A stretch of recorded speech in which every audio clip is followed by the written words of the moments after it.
जीवन के बड़े सवालों के जवाब कहाँ हैं? प्राचीन ग्रंथों में खोजते हैं।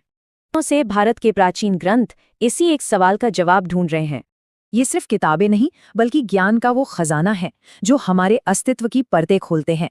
इनमें रोजमर्रा के अनुष्ठानों से लेकर ब्रह्मांड की प्रकृति तक हर विषय पर ज्ञान मिलता है। जैसे ऋग्वेद में देवताओं की स्तुति है, तो यजुर्वेद में यज्ञ के नियम। हर वेद की अपनी खासियत है। तो वेद अगर बाहरी दुनिया की बात करते हैं, तो उपनिषद अंदर की दुनिया की खोज है। जरा सोचिए, आज की भागदौड़ में भी ये सदियों पुराना ज्ञान कितना काम आ सकता है। मतलब अपने सच्चे स्व को जानना, जो हमारी बाहरी पहचान से कहीं ज्यादा गहरा है। जैसा बोएंगे वैसा काटेंगे, यही कर्म का सीधा साधा नियम है जो हर काम पर लागू होता है।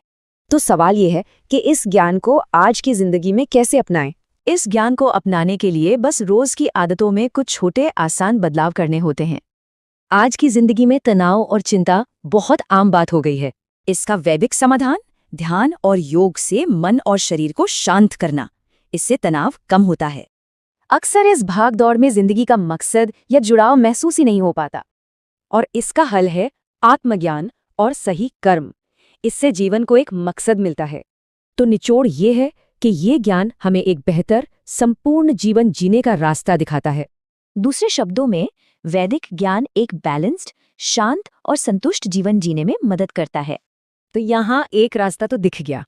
अब सवाल ये है कि इस सफर को शुरू करने के लिए आज कौन सा छोटा कदम उठाया जा सकता है।